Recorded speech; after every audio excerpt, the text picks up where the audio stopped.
And hello, everybody. Welcome to another episode of Hairyman, Hoaxes and Hoodwinks.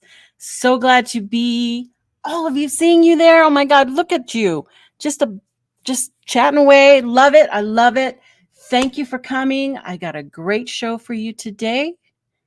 We've got some super duper guests. You guys are totally going to enjoy this. And I can't wait. We're going to get started.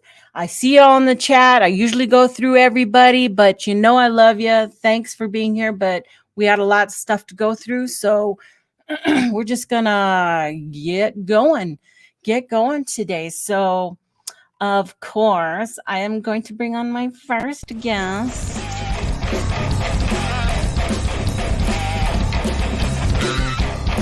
You all know who that is.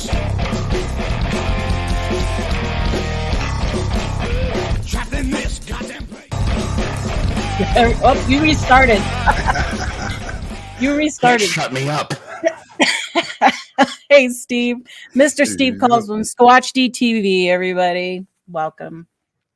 So glad you could be here. Now I'm goose-stepping to a whole new popularity. Thanks for coming. I appreciate it. And you guys gonna love this. For sure.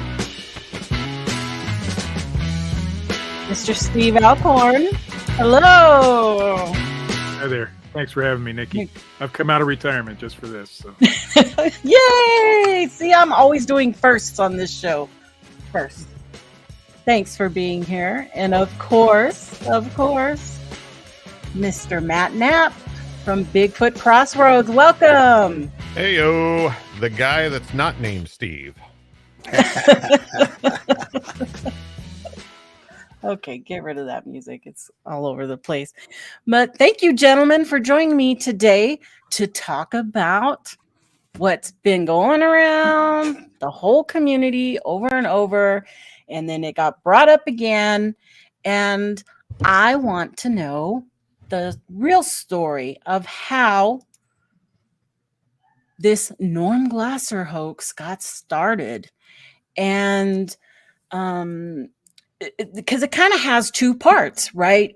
The actual head that everybody has been seeing that Steve did his show on, and a lot of people have been doing shows on. But I want to know what introduced it to the Bigfoot community. And it was this photo here that you see on the bottom, and I'm going to bring it up here in a minute. But we're going to get to that. But Bigfoot Crossroads, yay! I love it. Woo! Every night. Ever put it in my ear? You put me to sleep. No. Oh, good. That's what I like to hear. It's great. It's a great encounters. Audio is just superb. And how long have you been doing Crossroads? Oh, geez. I've been doing Crossroads for this incantation of it for a little over a year. This is like, I just did the 60-second episode. Before that, I was doing some other stuff, Bigfoot Outlaw Radio. A few people have heard of that. And, but podcasting off and on since around 2008 steadily. I was even, believe it or not, a member of Mr. Steve Kulls' Squatch Detective Show for a while as a third seat co-host. Hey, you know, back in the day. Back when I was a young whippersnapper. Yeah. Oh my goodness. Well, I can speak for a lot of people. I know everybody enjoys, listening to those encounter stories and the different variety, because you don't just do, the Bigfoot now, right? You do I've started branching out into other areas, the paranormal and different cryptids and UFOs. I'm open to whatever. I like the stories and stuff. I decided to kind of leave my opinions off the table and make it about the guests and just let them tell their stories. It's more of an entertaining thing than a research thing, but I've been enjoying it. That's great. But where I first learned of you and Alcorn, I'm going to read for you guys. There's two Steves, so I'm going to be saying Kulls and Alcorn, just so we know. But from the Fortean Slip, because I used to Yeah. watch way back when, and just was great. It was I loved it. I loved the topics, the hard topics you guys covered, and you know, really telling the truth and your opinions, you know, was kind of a new thing originally, you know, Yeah. that people would go on there and say Made this us thing is real shit. popular. Made us You know? real popular. It made us not popular at all. That show, it was the brainchild, of course, of Chris York. Mhm. Matt actually came up with the name for the show, the Fortean Slip.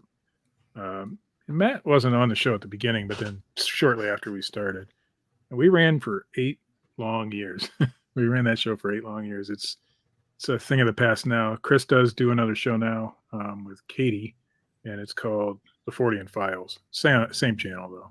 So if you guys are interested, go over and check that out. Yeah. And Katie's for on sure. camera now, so that's good. Oh, nice. But somebody still isn't on camera. That's I know, because he's old. maybe- That's because he's old school. God darn it. You know, someday we're gonna see the face. there's some people with some questions. If I ever show my face on camera, I might get knocks at the door. I've only, I did that show with Matt for, I don't know, we were on there for quite a few years together, and I don't think I've ever seen him on camera, ever. So, Hey, Yes. I've got a face for Very radio. What cool. can I say? well, so do I, but Yes, Bear was a member of that show at one point in time, whenever we were running with it. Him and a guy by the name of Kumbo, a couple guys I did research with and grew up in Bigfoot with, so to speak. Some of the first people I met, and they were featured on that show for many years. It was great. Yeah, for sure. And I know I recently heard an interview with you, Matt, on oh good Lord, Bigfoot Eyewintess radio with Vic Cundiff. Yeah. And boy, that was a great interview. I really, really enjoyed it. I've linked that interview down in the description for everybody to go check out. And you had your experience, and it was great learning that, because I hadn't heard that one. So you did have your encounter, but I don't know of yours, Alcorn. Do you have a Bigfoot encounter as well? yes and no. I've never actually laid eyes on one, but there was a time back in, the early 90s, actually the mid 80s, probably mid 80s, that used to be part of a church group. It's called Royal Rangers. I don't know if any of your guests are familiar with that, but anyway, did a lot of hiking and stuff. And so we were out in the woods one day, and something rolled a log down the hill at us. And so that kind of got me interested. And then another time, there was a noise out in the woods and I was into hiking and camping, and I knew a lot of the sounds that animals made, but there was a noise out in the woods, and it sounded, I can't explain it. And so that is what really got me interested. It sounded a lot like a baby crying, and a lot of people over the years have given me examples of other sounds that could be that, and I still haven't found out what it is. And so that's what got me started into looking into, the subject more. So, and that's what got me to meet up with people like Matt and Steve Kulls. And so, yeah, that's where it all started. That's I actually great. had more UFO sightings prior, but Bigfoot just interested me a lot more. So that's it. And see, there I am on camera right there. So it's not that I don't ever go on camera. Awesome. Yeah, great. Now we have 3 stories. Just keep adding them on there. So this, what you're seeing now, is the Norm Glasser photo. Okay. Over time, this actually was taken back in 2013, but it has been labeled from all over the different places as a trail cam photo, and with their own different stories. attached to it, because that's what people do. They grab a photo and try to make it their own. And but Norm Glasser, he actually went to that museum and took a photo straight from the glass. Okay, oops. Bet he There's a did. close-up of the eyes for you, those glassy eyes. But it was from the Sugar Flat Road Monster in Tennessee, just outside of Lebanon, Tennessee. And for me, I've always felt that the whole story was just a creation to stir up, tourism in that town, near and around that town, because it was held there in the museum for a long time. So your story is that how did that picture come to you, Alcorn? So we had a good friend named Sally Petrie, and she, God rest her soul, she passed away not too long after this photo came out. But she was part of a ghost hunting group, I think, in Illinois. And Norm was also part of that group, and he had brought this story to them, to the group, and she was compelled by it. And so she brought it to me because she trusted my opinion, and she knew Matt would get on it too. And so she wanted to know what was going on. So she talked to Norm for me, and I was able to get an interview with the guy. And I did record the interview, and I actually had uploaded part of the interview to YouTube back in those days. But unfortunately, that channel's gone, and it's all lost to history. And I'm sure that somewhere in this house there is a copy of that interview, and I will continue to look. And if I ever get it, I'll let you guys know, so that we can maybe release the whole interview. But anyway, so the story went that Norm had grown up in, I want to say it was the Upper Peninsula of Michigan, and his family would go out on hikes to this body of water, and it was a secluded wooded area, but they would have picnics and hikes out there all when he was a kid. And when he was 12 years old, he had seen a Bigfoot creature, or something that he described as Bigfoot. For years and years, it haunted him, and so finally he goes back as an adult to the same place. And he had spent a few days there, didn't capture anything, was getting ready to go home. And this thing started, he's seen this thing out of the corner of his eye or something like that.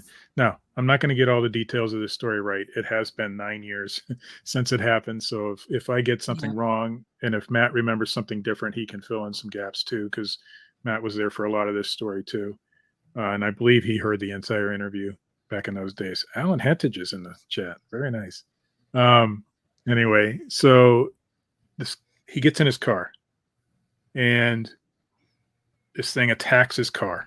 And the only thing he could do was, can you put the picture of it up, Nikki? So I can explain, of the creature itself, the one that Norm took. This one, okay. So he had his digital camera, and back then they weren't the greatest, obviously, as you can see from the quality of this, but he explained to me that he had just got the window rolled up, and he snapped this photo, and of course it was dark out, so this is the best he could do. Then he got the hell out of there. I mean, that was pretty much this. There was a lot to the story. He went into a lot of the backstory and stuff, but that's the basic story.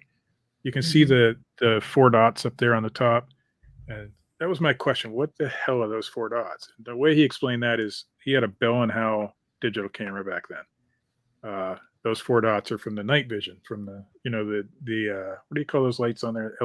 Not LEDs. No, IR illuminators. IR illuminator lights, yeah. So that's what those the dots are.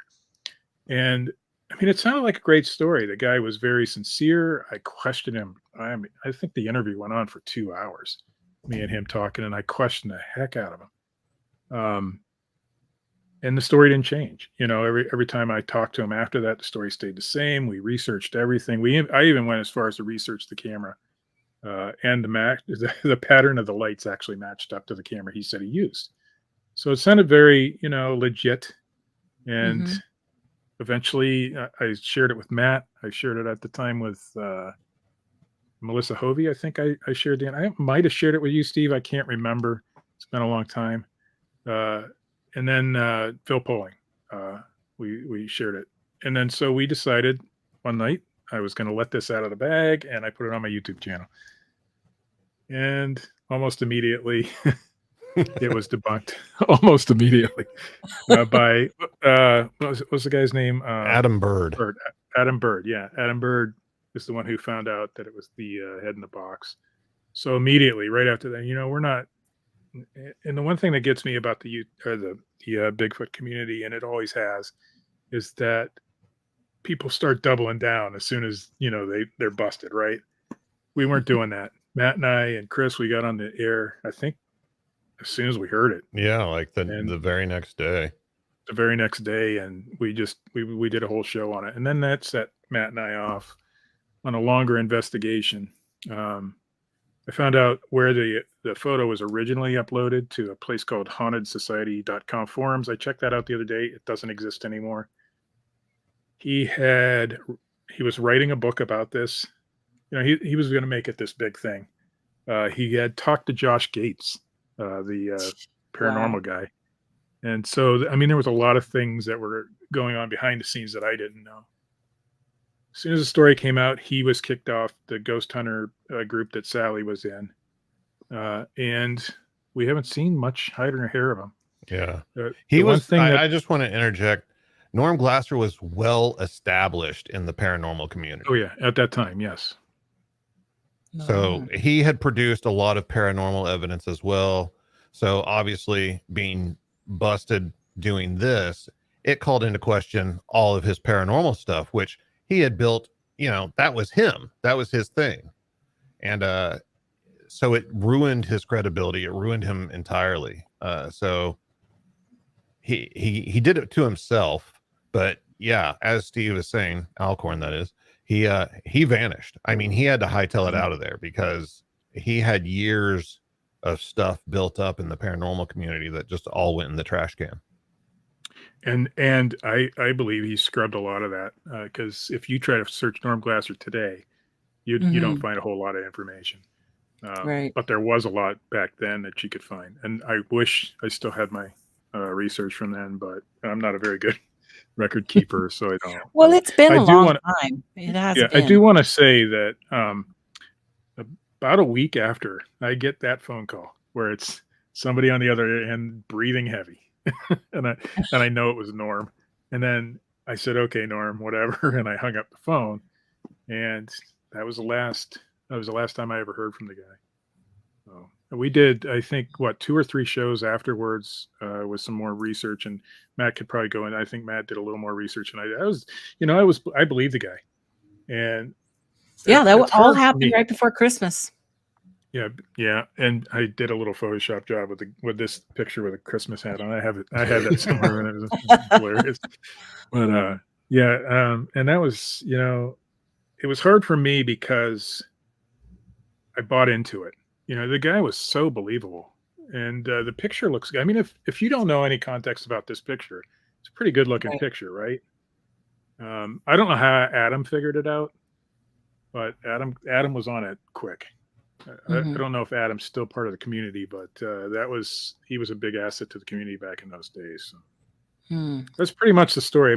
There's other things to it, but a good story, good storyteller, and a guy who's willing to believe it, and that's how it got out there. So right. And when you started to do your research on this, how far did you take that? What were some of the calls you made or checked out? Well, I reached out to Amy Petula, which was the person at the time. She was running a paranormal tour in Lebanon, I believe, and had possession of the actual head at her headquarters, whatever you want to call it, her office or whatever, on display. I think she even had the head scanned somehow. She had a hologram version of the head that she had displayed, but she wasn't the owner. She was renting it for a while, and they were trying to sell it and stuff, and just use it for marketing. And right, she in the email I sent her, I asked her about, Norm Glasser and the head and everything. And she was in the middle of something. And I was reading over the email responses the other day, and she was like, yeah, before I reached back out to you, I kind of looked into this and went online and looked him up. And yeah, I remember Norm Glasser. He came and took the tour, and he was like asking if he could take photos of the head, and he took a bunch of photos, and he was really excited about it. So like she remembered everything. I think it had happened just that previous summer or something. And it was important for us to know that Norm was actually in that location. Yeah. Because that just tied everything together. Right. Because, so many people who hoax stuff, especially in the Bigfoot world, they'll fall back on something else. They'll go, with denial and, oh, well, this photo was sent to me by somebody and it's just my word against yours. And, then you have the whole group of believers who, even though you tell them the truth, they want this to be real. Kulls knows all about that. And, they'll hold on to it. They won't let go, and they'll be like, well, why should we believe them? That's just what they're saying. And like, yeah, it looks similar to that head, but how do we know? So it was important to find somebody that could actually say like, yes, he was there. Yes, he took these photos. And I mean, she had record of it. She knew exactly who the guy was. Yeah. And that's important. I mean, that was the last I had heard, because the way the story goes is that this creature, right, got hit by the pickup, and it was taken to the taxidermist, and they did the head, but they got rid of the body, I guess, or whatever. And that's what you do. Like any taxidermist would do that. Okay, number one. What are the rules, Steve Kulls? What are the rules if you take something into a taxidermist? And it's a head and it looks kind of like a human, there's no way that they would do that to the head and then give it back. Well, one would hope not. They would charge a heck of a lot of money, first of all. But yeah, I think there would be some responsibility to say, hey, this thing, we don't know what this is. Not so much that it would be a human, or not so much that even the killing of one would be illegal, because if it's not on record, it's not illegal to kill one. If it's not a recognized species, it's not illegal to kill the first one until a law comes in place. And then you can't retroactively charge somebody for that. So, but yeah, one would think that a taxidermist would be like, whoa, unless, of course, it was some, I do, and let's go. I don't care what you just give me over some cash and some bottles of moonshine. I'll carve up whatever you want and stuff it. You really hope that doesn't happen. Right. So. Right. I would have to say, though, if somebody brought in a human looking, maybe not real human, but resembles a human looking head, to one me, would call the if I were a taxidermist, that makes me culpable. Right. No, Right.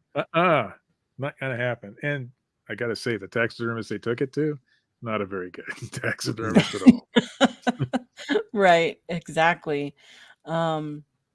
I was telling the guys backstage, I'm gonna try to recreate that head myself for Halloween, and but I don't know about those eyes. How much do glass eyes go for these days? Oh. That's very Water legend. I can find out real quick. And the fact, Matt, that you got Miss Petula to admit that she remembers Norm Glasser, it's kind of reminiscent of the whole Clarence, New York, Hans Mobius photo series. Yeah. Where, they spotted him in the gorilla, getting a gorilla costume. Now, the owner of Cuz's was Frank Cuz Buster. Okay, that was his name. And over time, like 24 years later, his son Buster, Sterling Buster, they decided to go out of business. So this isn't there anymore. You can't go and find this business there. And here it is in the background of this Dr. Gangrene video you can find on. And what I love about this picture, Nikki, and as I saw it, this is the first time seeing this picture, is that if anybody thinks that this is a Bigfoot head, look at the size of this head compared to the guy behind it. Yeah. I mean, in context, you can see this is not an abnormal sized head. It actually looks kind of small. Looks very small for this to be a Bigfoot. Clearly not. Clearly, it's farcical. By the way, glass eyes, $12.95 plus shipping. Oh, yeah, I can do that. I'm gonna give me a couple of blue-eyed peepers there, and yeah, I'm pretty sure you could kit bash this for about $20. Yeah, for sure. The most expensive part of the whole thing is the box. Yeah. Yeah, right. Oh, my brother-in-law works with wood. He can probably come up with something. Back in the day, you know the deer asses. Yeah. Yeah. Yes. Chris Bennett said the same one thing. of those. For years, that's what this reminds me of. And for years, these guys tormented me on that sort of stuff, because I'm the one who brought this into the. Looks like some paper mache with some dentures added with a couple of used Merkins bought off of eBay.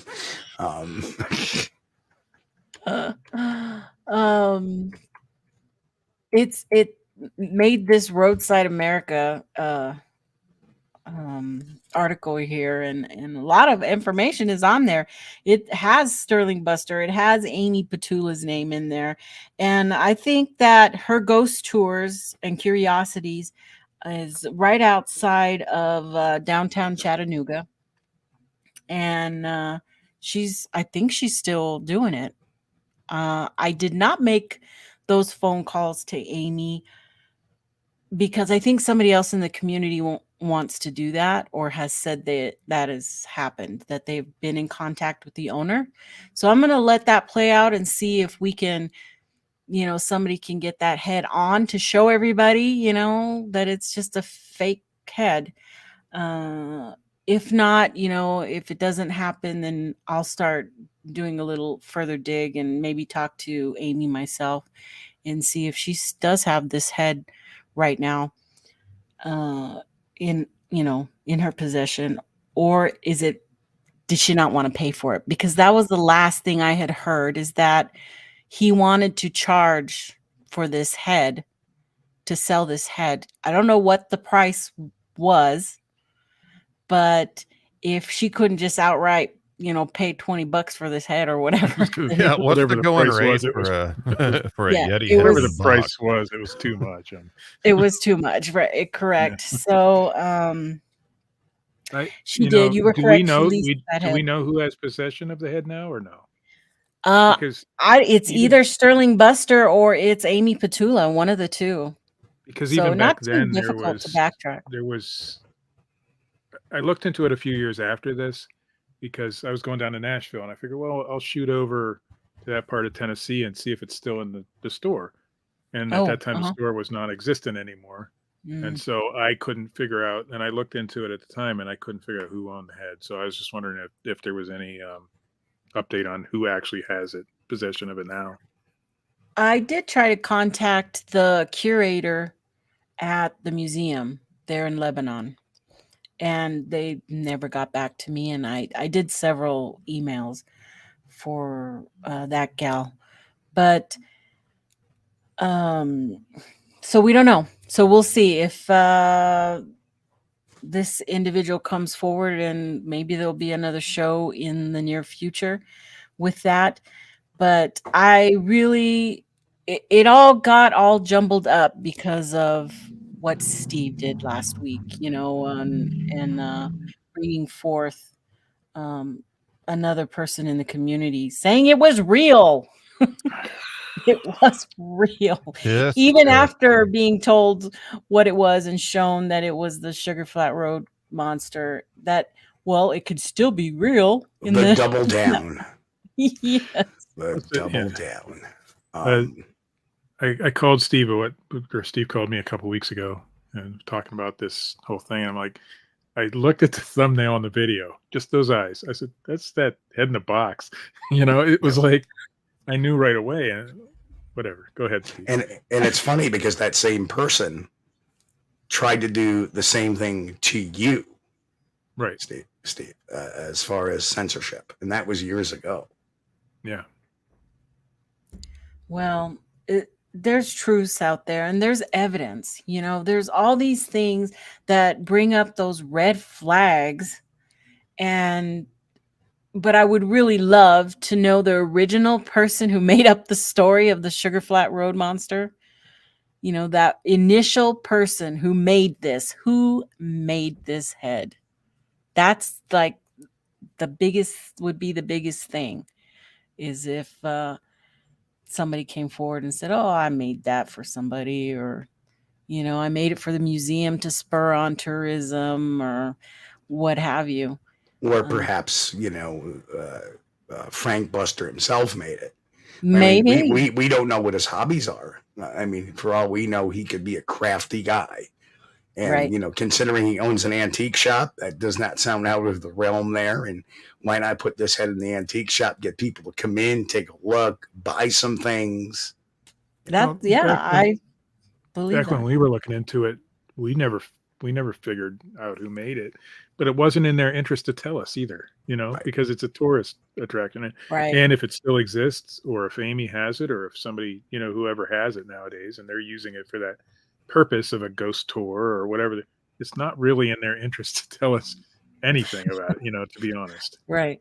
Yeah, because it's been part of that history there for over 10 years now. And I think that originally it was said to have happened back in 1989. Okay. Yep. So there's even time there in between that 89 and 2013 when Norm saw it. So it has been around for a while. I don't think I have any more photos. I tried to look for photos in the museum, but there's no, it's not a great site at all. It's horrible. You can't really find anything through there. But I just can't help but get frustrated that there's somebody that would even require proof that this is not real. Right. I don't know. Why would you want to keep something like this going on? Okay, aside from those people in Tennessee who that's part of their little history over there and tourism thing.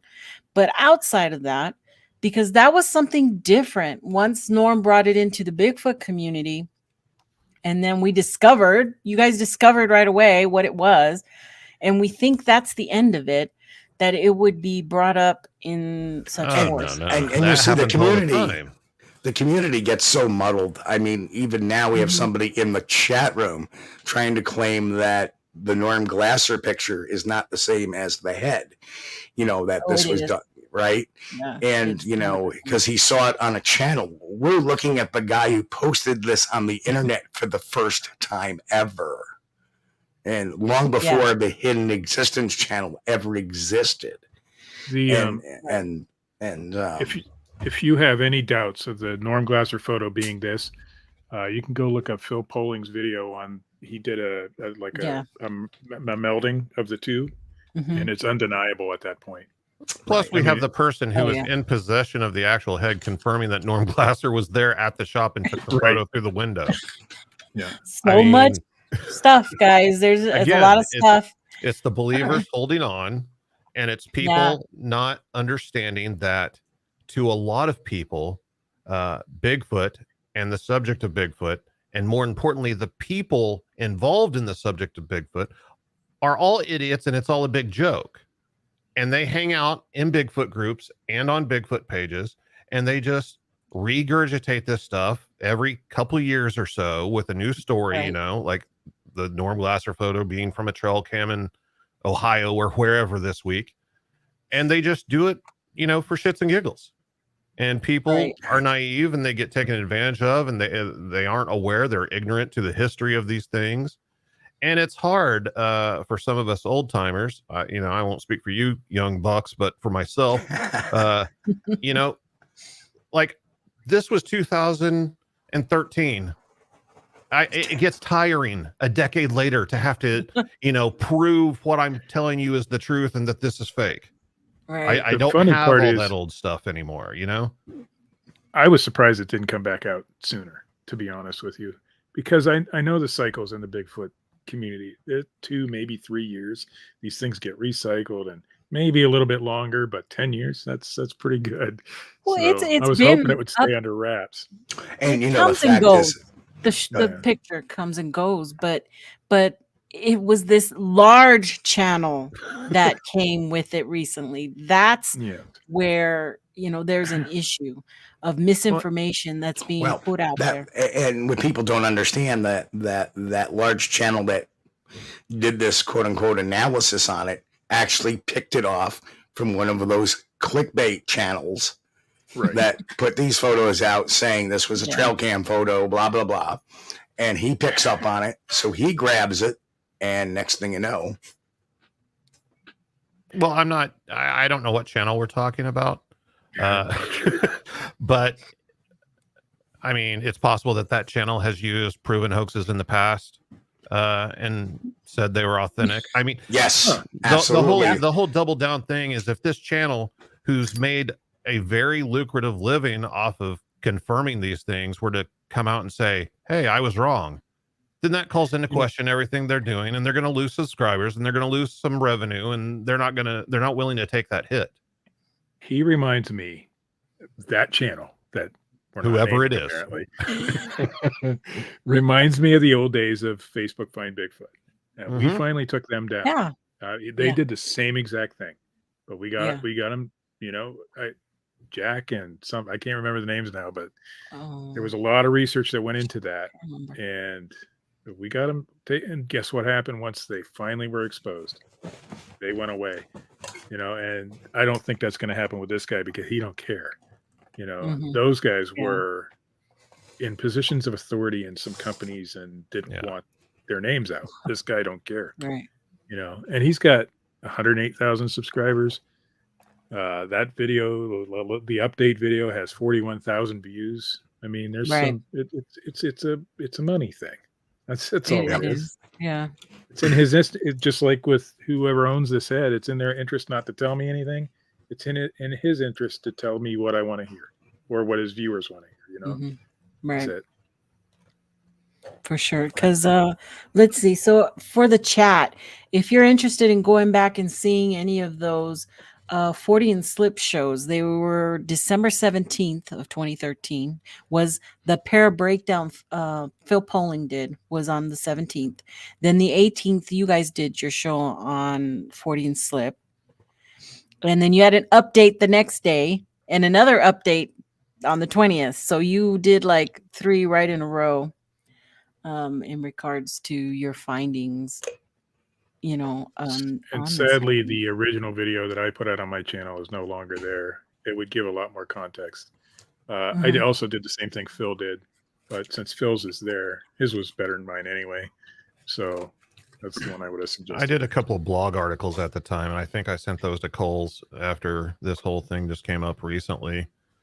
I mean, it's just rehashing the information, but like, this is fake. And people are aware it's fake. And if they're still trying to double down and say that it's authentic, then maybe you should question their motivation. Right. For sure. Let me take a look at the chat and see. Anybody have any questions right now for the guys before we move on? Raptor does disagree that they're the same photo. I assure you, they are the same creature. Go look at Phil Poling's you video. can even follow the little blemishes on the face right here. They match absolutely perfect. I mean, the whole thing. I should have put a side by side. I spent several months of my life looking into this. Yeah, it is the same thing. Yeah, I have to go all the way to the. And remember, people, I was on board with the guy at the beginning. Yeah, it's just a different angle. It's just the angle kind of throws you off. Yeah, yeah. And I had There's debated this it at dark first spot here. There's the dark spot there. And then there's the dark spot again. There's so many things you can perfectly line up. Now, see, they've redone his eyebrows. They put the white fluffy stuff on his eyebrow to make eyebrows there, but that wasn't there for the original photo. I do got to say, one thing I just remembered about Norm when he first put this out.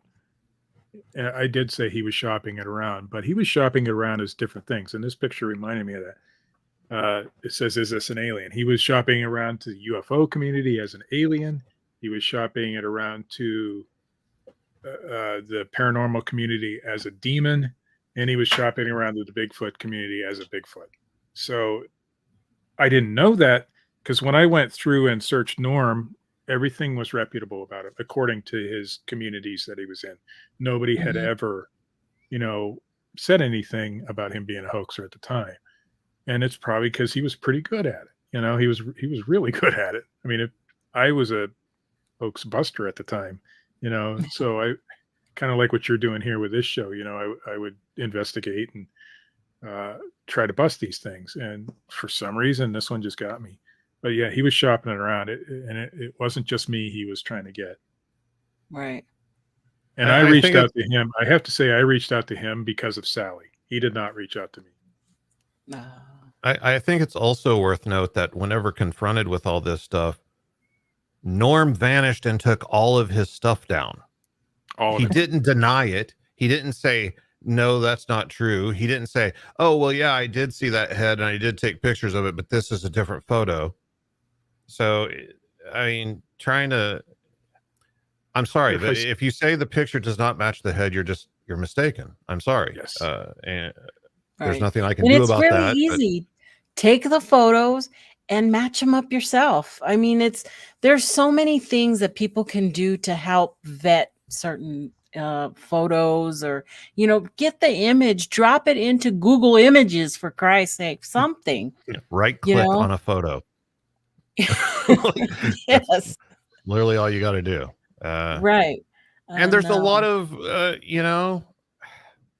there's a lot of evidence of Bigfoot out there. There's a lot of witnesses, I mean, that have had encounters, have experienced things.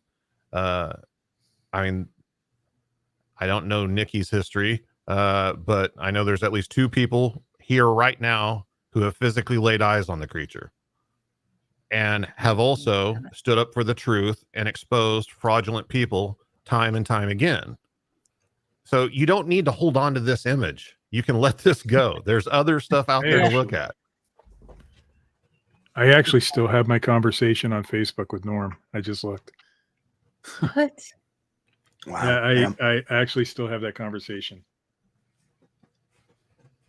No, there's not a lot of information in here. It was more about setting up the interview.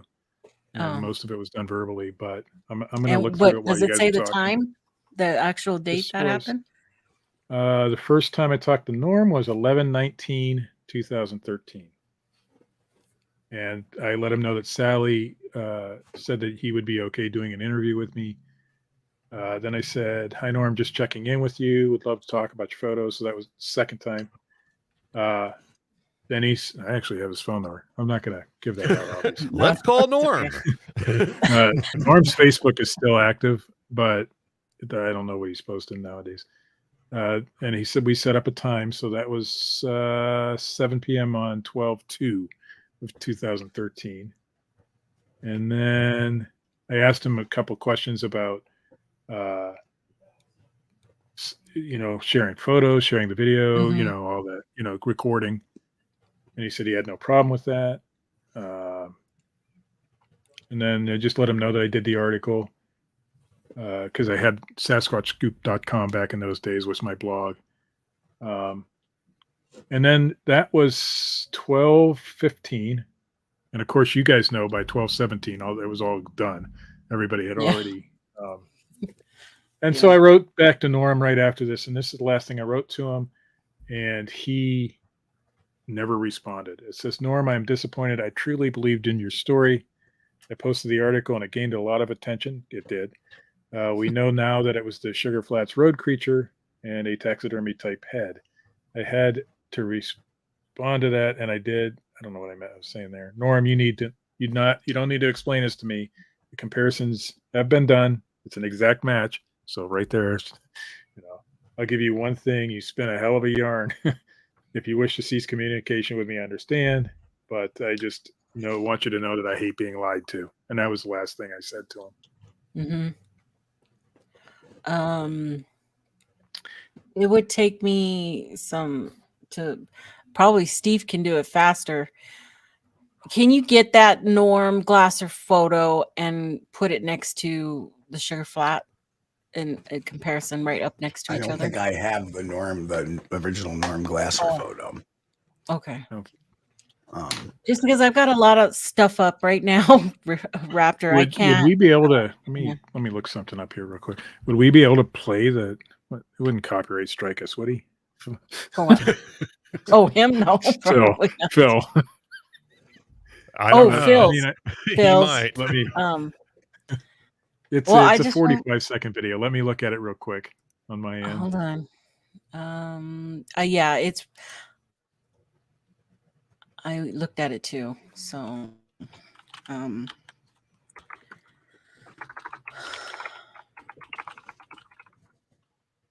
I don't even think he spoke in this one. He just did the comparison. He did the. He didn't. It just is one photo and then the next photo, and that was it. Mm-hmm. There's no talking in it.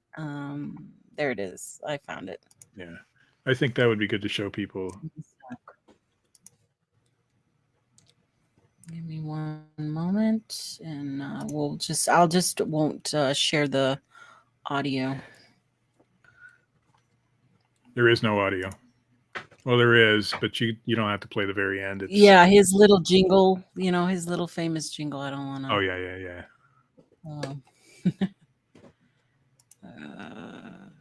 Let me take this down.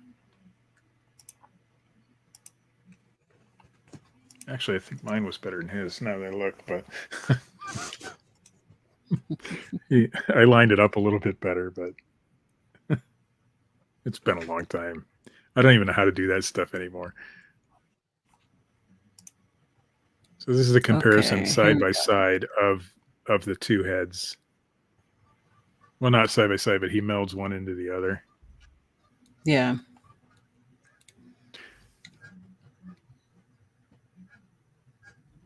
So that's the Norm Glasser photo. And there you go. There's the head in the box.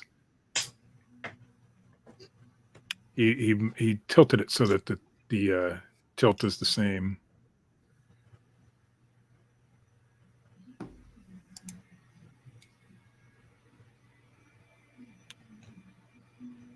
Oh yeah, very clear. Yep. And if he would have lined that up even a little bit better, it would have been even more clear. It's the same head for anybody who has any questions. Yeah, and the only reason why the eyes are different there is because of the angle of the camera. Yeah. Well, if you look at the dark area with the highlight on the right side of the nose bridge, yeah, right there. I mean, it's the same exact shape and pattern. And I mean, yeah. And also that lines that up little, perfect. Even these little striations here. Mm-hmm. The thing right above the eyes where it kind of goes up, right between the eyes there. Oh yeah, right here. All this too. Yeah, right there. Now keep your mouse there. Yep. See how nice that lines up? Oops. It's the same see head. how this cuts. Yeah. It's a actual cut. You can actually see how it cuts in from these two sides. So when it goes to the next one, where is it? See the two cuts right at the bottom of the IR light, or the little lights. They match up. Norm had an answer for everything. I questioned him deep in the lights and why there was that. He didn't bring anything. Melissa, when I let her listen to the interview, said that I was leading him a little bit, and I may have led him in a few answers, but I don't think I would have needed to. Norm had his story down pat, and he had an answer for everything. It's what the good hoaxers do. They have answers for everything. They think about this. He is practiced, right? Because how many hoaxes did he do prior to this with the paranormal evidence? Right. So he knew he was going to get questioned on A, B, C, and D, and he knows how to handle objections and deal with all that. What did he do for a living? I don't recall. I really don't know. Let me see if I can find out on his Facebook. It wouldn't surprise me if he was a salesperson. Yeah, it wouldn't surprise me either.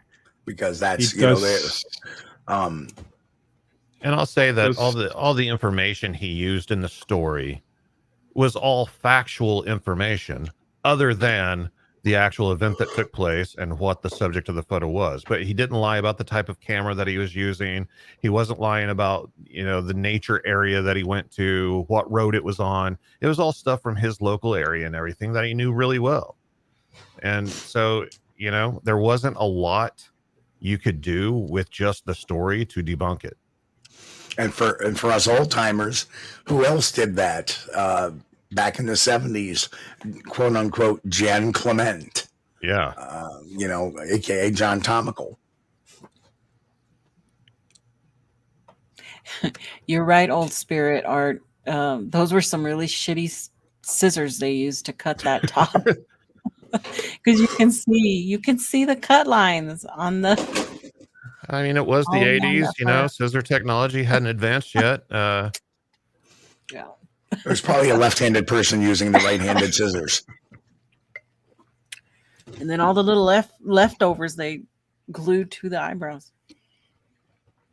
Yeah, I mean, that just looks like cotton. Yeah. I mean, the hair / fur looks synthetic. The skin looks synthetic. It doesn't have any pores. The edge of the hairline isn't blended. The airbrushing is done poorly. The other thing, if I may make a point, is that obviously they're glass eyes. Right. They wouldn't be biological eyes because they would be like filmed over and eventually just melt away. Oh gosh, it's bad. What I'm learning is some people just don't care about the truth. No. They have their ideas of what is right and wrong, and they're going to believe them no matter what we do. And unfortunately, that's what drove me out of the research in the first place, is because it didn't matter, anymore. And I hate to say that because I enjoy. You guys know, Steve. We had a lot of discussions. Matt, and of course, we did a show together and did some investigations together. I loved the Bigfoot community. I loved doing what I did, but nobody cared. And it's sad. I wish we had a way to convey this to people that was, really open people's eyes. And maybe we'll get there someday. But I wasn't the one who was able to do it, and it drove me away, unfortunately. Mm-hmm. Well, it does do that for sure. But if I can even help one person see the red flags and at least do a little bit of critical thinking about, well, maybe I should look into this more, or maybe I should just, hold it over here where it should be, because it's a lot. That's a lot. There's a lot of stuff that is questionable out there. And I believe Bigfoot's real. Okay. I'm a skeptic, but I still believe it's real and it's something there, because there can't possibly be everybody lying. Well, and here's what I think, Nikki. Very few people I believe in their stories anymore, but there is one who's down below me, and I know he ain't lying to me, and he says he saw it. So if he says he saw it, I have to believe it, and I think Kulls has told me about some of his stuff too. And I believe these two guys. And so that's the only thing that keeps me believing in the subject, right? The people who, and I've had my own, not sightings, but what did you call them, Matt? Hearings? He's heard more cryptids than any other person.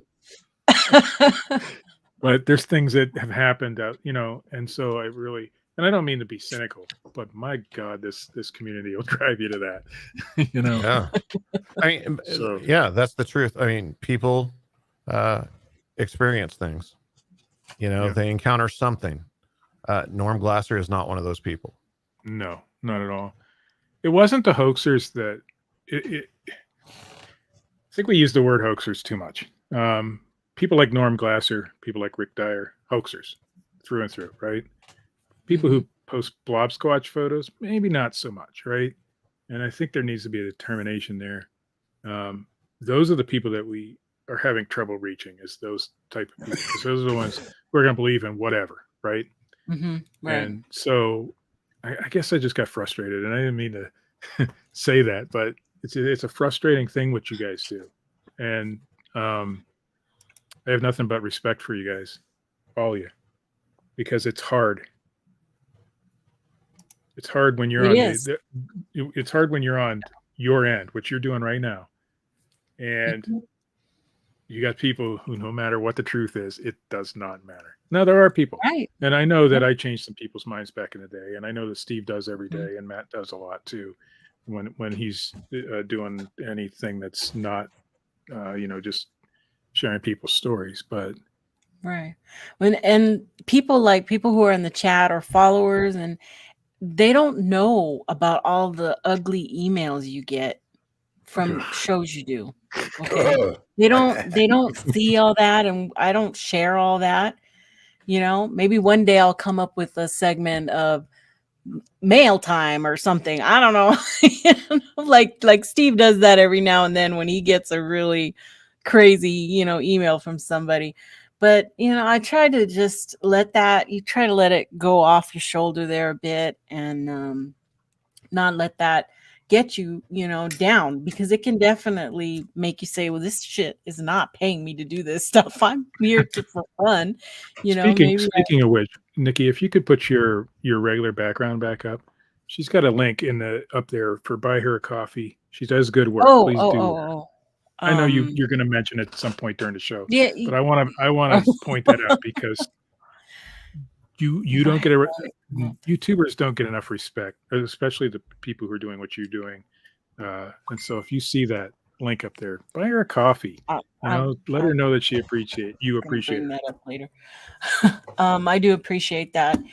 It is sometimes you're greatly rewarded and sometimes you're not, but it is what it is. I came up with this channel because I was tired of seeing the same thing over and over and over in all the groups, mostly on Facebook or what have you. But and I just wanted people to know there's other reasons for things, and not to just jump in that hole with everybody else, and don't drink the Kool-Aid just like that. Kind of question what's out there and what's going on, because it's worth it. It's worth taking the time, because you want to know the truth, right? You don't want people to lie to you. So it depends. Unfortunately, there's a lot of people involved in Bigfoot and the paranormal and UFOs and everything else that aren't there for the truth. They're not there. There's a lot of people in the Bigfoot world that aren't there for Bigfoot. That's not the reasons that they're part of this. And they invest these deep emotions into people and belief systems because they feel like they're part of something. And whenever you show them the light or show them the truth that contradicts them, nobody wants to feel like they've been taken advantage of or misled.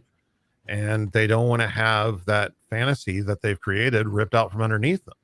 So they fight it tooth and nail. And, by doing a show like this, I mean, I feel sorry for you. I really do, because I've been there. I've been there for many years. And you become public enemy number one. You get put on blast. You get attacked because people have those emotional investments into this subject and don't want the truth. Yeah. Well, what's become even worse is over. I mean, when Matt, Steve, and myself got involved in all this, and there was YouTube back then, but the monetization wasn't there, and Blog Talk Radio, and the monetization really wasn't there. We did this. We exposed the truth, and for the most part, we didn't have channels that would just feed people lies and then double down on them afterwards. Those people came later when YouTube monetization was a thing, and that's the shift there. Is people say to me, I don't know if they say it to Nikki, oh, well, you're just trying to ride coattails, or you're trying to, echo chamber somebody else and make money off of this. No, we were doing this long before there was even money in the topic, and doing the same thing we did, Matt's case 2008, my case 2006.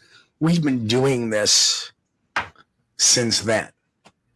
So when somebody pipes up, and I don't care how many followers they have, and they make threats, well, I'm going to take your social networks down, I'm going to take your channel down. I've heard those empty threats since day one from attorneys. And guess what? Did anything ever get taken down? No, because I know how to stay within the confines of the rules.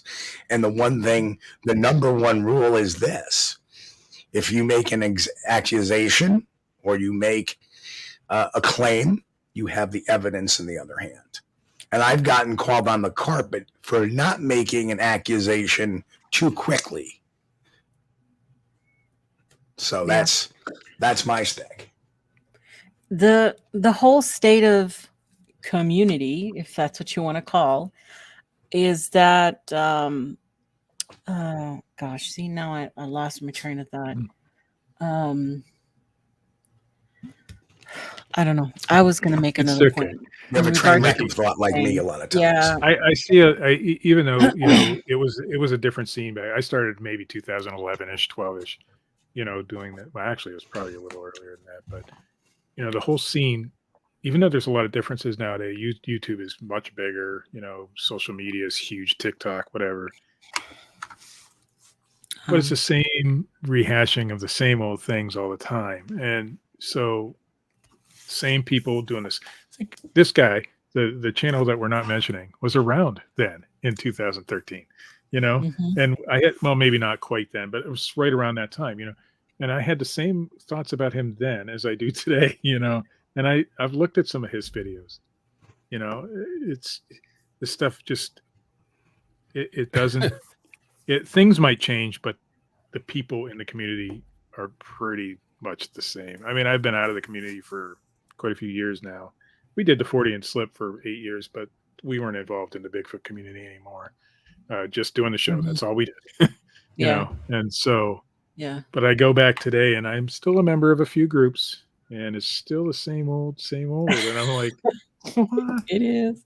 Nothing It is. And now the Bigfoot politics, have really come into play as well. There's probably a dozen shows I would love to do, but I just don't have it in me to have that aftermath. We had politics back then, though. Chris and I were part of, I'm going to say it, the infamous Team Taser. The infamous Team Taser back in the day. And, Chris and I actually believed in that. And we believed we were doing something good. And, of course, we weren't. But there was politics. If you were part of that team, you were either well respected by people who believed in you or well hated. And we were well hated. Trust me. I still have my Team Taser shirt, by the way. But so I mean, the politics have always been there, and you had to pick and choose sometimes who you would speak to. And I get that. Can I make a silly comment? Go. No, not Kulls. But beware, I have stuff on you. You sure do. Oh, please. We all do. And we might see it if you guys hang to the very end of the show. We all have stuff on each other. Who are we kidding? Hey, you ain't got nothing on me. Want to bet? Matt might. You forget what happened at Antonaccio's. Or Andraccio's, whatever the hell that place is called. Nacho night. But now, see, I just pulled a Nikki there. I forgot what I was going to say. Good. You're welcome. Oh, I know what I was going to say. What the hell kind of name was Team Taser anyway? That had nothing to do with cryptid at all. That's not the best part. That's not the best part. The best part was the cease and desist for using the word taser in the name. Even though it was spelled differently. But yeah. Whatever. Oh Yes. man, that could be another whole show. What one of the other leaders has turned into since those days, but we won't talk about Yeah. Yeah. I know what you're talking about. So anyway, I think it's time. Let me see what's next on the agenda. I don't know. I've gone back and forth on all these photos. Yes, it is. It is time for. Why did that do that? That was weird. Show me what you got. Jim, you heard them said, show me what you got. Show me what you got. I want to see what you got. Oh boy. Oh boy. Oh boy. It's time for Show Me What You Got, the original. So, has anybody been seeing this little booger thing around lately? I haven't seen this one. I say this because I've seen it popping up in like several. It's not Bigfoot related, but I'm using this as an example because it took me all of 5 minutes, if that, to find what it was. Okay. So, yes, Grasshopper, you are correct. Where's my ding ding, my correct button? I don't even know. Here it is. You're right. It's a fully entirely handmade acetate silicone creature that was made. And this guy has a site, and it's all weird ass creatures that his art is. So if you would like this grotesque little thing, you could pay $4,700 too. Oh, it ain't even worth that. You can. What are you talking about? That other photo doesn't even match up with that one. What are you talking about? It's right. You're Different just trying angles. to cover up the truth. Oh, that's the next one. Sorry. I had a bunch of pictures of it too. I just picked a couple because that is clearly a different creature, entirely different. God. You can see the fingers of the one on the left are much thinner than the one on the right. That's right. The eyes Facing don't a different look the direction. One of them's That's in water. what it is, folks. Okay. Just so you know, take a little bit of time, That is from a trail cam at Lake Michigan. And all the words on there were in that original photo. All of this other stuff is just photoshopped over here on the right. That's just somebody just did all that. Anybody can do that. I gotta say one thing. Goodness. When I first saw that picture, what I would do now differently than I did back in 2013 is that immediately I would take the Google Lens and try to figure out what it was. And you guys have research tools that we didn't have back in those days, and it's so much nicer now. I mean, I think it's a lot easier to find the source of a photo now. The problem is send that to Melba. Yeah, right. No, don't. I'm not allowed to talk still about. Looking for. I can't talk about fundraisers and DNA of multiple cryptids and giants at this point. Being sponsored by one of the largest fraudulent channels out there. I can't talk about any of that stuff. I get in big trouble when that subject comes up. Anybody want to see a porcupine? It was at this moment that he knew he fucked up.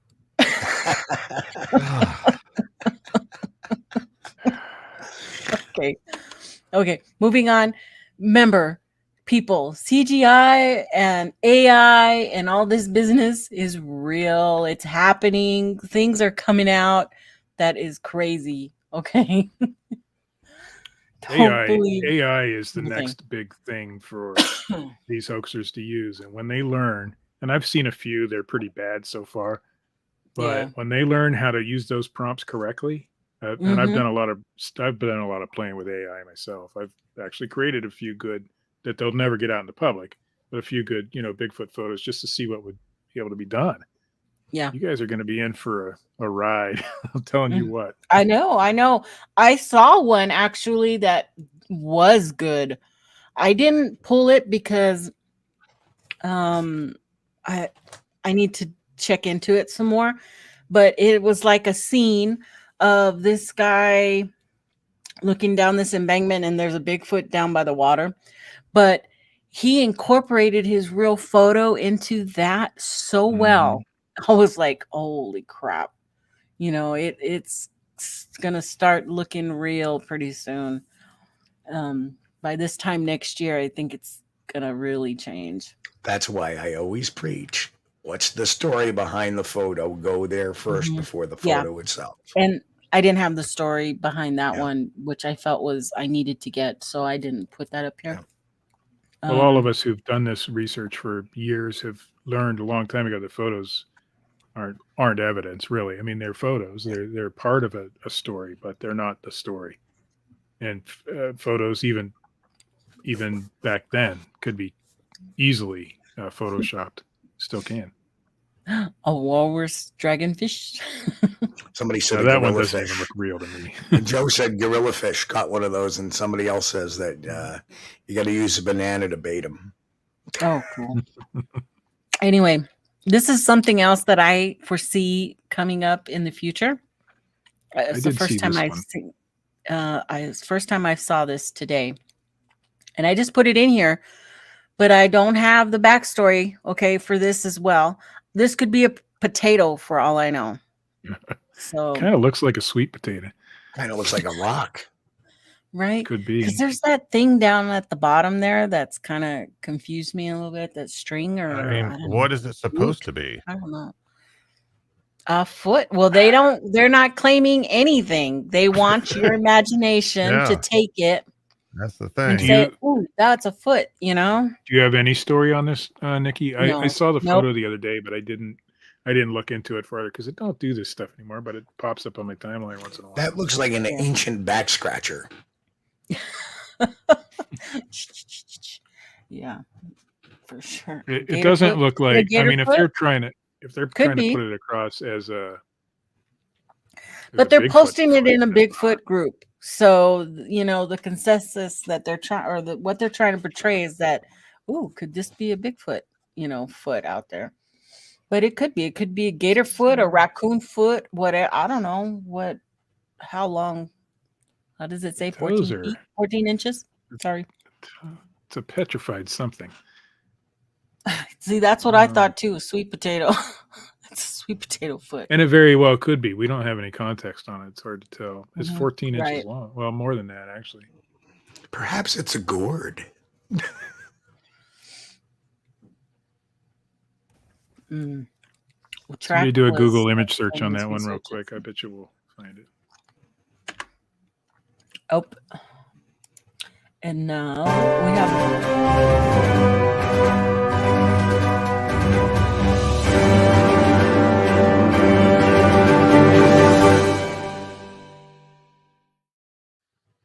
Why did that remind me of somebody else?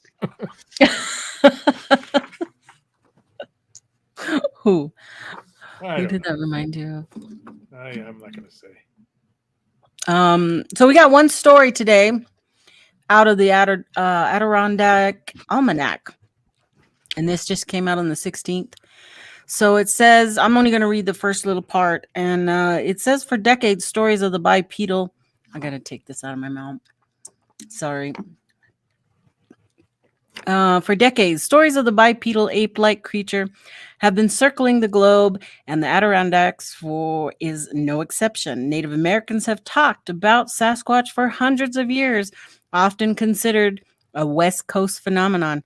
Sightings have also appeared over the Adirondacks, the Saranac Lake. Yep, Saranac. Saranac Lake in the north, to famous sightings in Whitehall. This creature has many names, and it goes on and on, this story, but it was actually not a bad article compared to some of the stuff we've been seeing lately.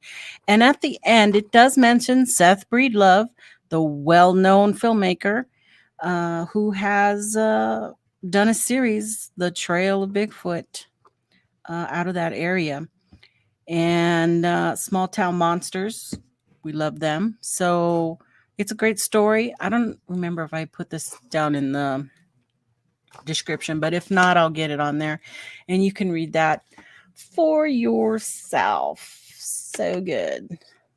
It is time for Be on the Lookout. So, oops, let me take that comment off of there. There we go. So don't forget, we got the Mount St. Helens Sasquatch Shindig coming up in July. The months are just going by fast. From July 26th through the 30th on the side of Mount St. Helens. Is hosted by Jay Birch, Bigfoot Barbecue. I know I saw him in the chat a little while ago. I don't know if he's still there. Love you, Jay. Michael Gallagher out of Canada, and I'm the point of contact for this, so you can reach me at hairymanhoaxes@gmail.com. And both you gentlemen, if you're both invited, it's an open invitation. It's a dry camping situation. You have to provide your own transportation, gear, food, and it is a joint alliance type of adventure between the U.S. and Canada for the purpose of exploration, fellowship, and food. So you are all welcome to attend that. We know there's going to be a lot of people there, so we're not expecting to see Bigfoot, people. It's just we have had experiences with so many people on all these podcasts, and this is an opportunity for us to all get together and sit around a campfire and actually talk to each other face to face.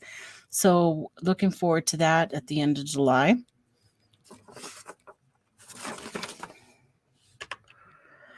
And I'm going to plug my friend Brent Dill here a little bit, the tall ones. You guys got to go check out all the videos that Brent's been putting out lately and talk about, taking one for the team. He does do that for sure. And he has been telling it exactly how it is. So go over to his channel, subscribe. He just hit the 2,000 sub mark. Congratulations on that. And look forward to seeing more. Even though you're not my co-host anymore. Just thought I would do that for you. I'm surprised Brent's still around. Boy, he's been around a long time. He takes a beating and keeps on ticking, doesn't he? It's great. Didn't we have him on the show once? I'm pretty sure we had him on the show. Yeah, we discussed some things with him, I believe. Mm-hmm. And I wanted to bring up my Hairyman Woodburns. I am starting to take on commissions.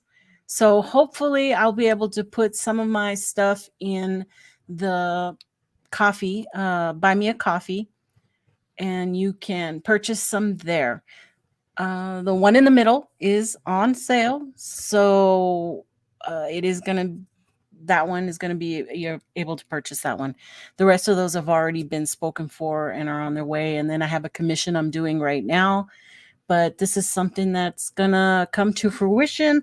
Hopefully very soon I can, start working some more of that. So once again, you can contact me through hairymanhoaxes@gmail.com if you're interested. And even though some of them may be a little bit expensive because it's art and it takes a lot of time, I am willing to make some allowances for pricing. So don't be afraid to contact me if you're interested. And I know there has been a lot of people asking about that. So now send me an email so I can get you on the list. And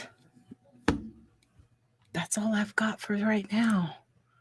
Let's come back over here and get rid of what else do you have coming up, Steve Kulls? Oh, tonight we're going to be talking about some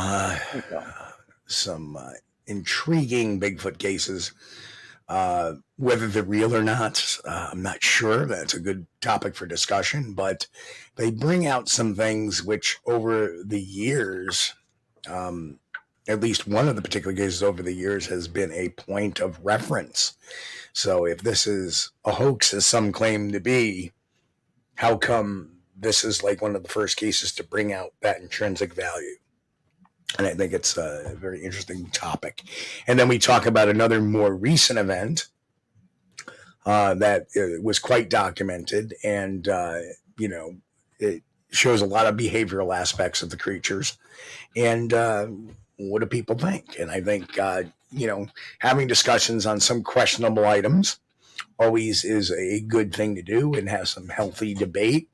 I really have no bearing leaning on either one of these cases, but I do find them fascinating. So we'll have a little do that. We'll have a little other discussion, see where the discussion brings us. As you know, sometimes we're unscripted. We go in there with a game plan necessarily. Let's go in there. Let's talk about Bigfoot. Let's look at a couple of these things and go from there. And that's what we're doing tonight.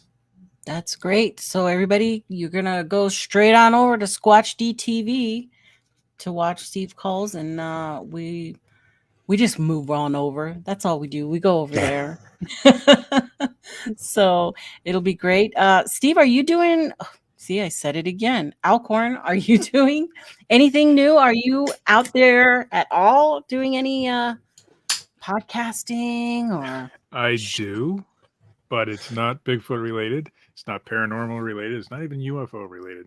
I do some shows with a friend of mine named Scott about eBay, about selling on eBay and stuff like that. So that's what I'm into nowadays. So on every Wednesday morning at 9 a.m. Eastern, you'll find us on The Bearded Picker is the name of the channel. So that's what I'm doing nowadays. I found that the research for me was better spent making money instead of doing what we did here. Yeah. But now I'm not saying I won't ever do it again. Tonight's kind of brought some of that back, and maybe I'll start looking into it again. So we'll see. Well, I'm looking for a new co-host. If you're interested, you are welcome to come to my Sunday show anytime you'd like. I'm not sure if I'm ready to make that commitment. We did the Fortean Slip for 8 years every Sunday night. Right. And it is a commitment. It is a huge commitment. And like I said, I have nothing but respect for you guys who can. God, I wish you didn't say that publicly, Nikki, because Professor McGillicuddy might send you his resume. Uh-oh. Well, I will take that into consideration. But definitely, Nikki, keep in touch. And if you ever come across one of these old things again where I was involved with it, let me know, and then I'll come on for sure. Oh, absolutely. Thank you. Sometimes we'll put together some panels to discuss certain things. Sure. And like to have that. Love to have you back on. How about you, Matt? I'm not doing nothing. Never.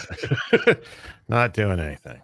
Let's see here. This week, I've got a show coming out. Usually try to release those every Friday. I've got one coming out with a guy named Yahola Tiger, who has his own podcast called the War Cry Podcast. And he's also part of Unsolved Mysteries of the Reservation, a group podcast. He's a Native American from Oklahoma. And they kind of do the whole Native American unexplained thing over on their shows, and I had him on, and he shared some personal stories and different stories he's heard from different Native Americans. I was told today in a comment that I'm supposed to be calling Native Americans American Indians now. Thanks for that commenter. But yeah, so I that's thought it what was I got indigenous people. Yeah, whatever. That's a whole nother show topic. But yeah, so doing that's what I got going on in the near future. And I've really enjoyed coming on here. Seeing a couple of my old friends, especially bringing up a lot of old memories. It felt like old times again. A little slice of heaven. It's been a while. Yep. Well, I certainly have enjoyed this. It's been great. I knew about, because I had watched your guys' show, the Fortean Slip, so I knew you guys had talked about it before, and I had to just go back through and try to find those to make sure that you guys were involved in that original research on that.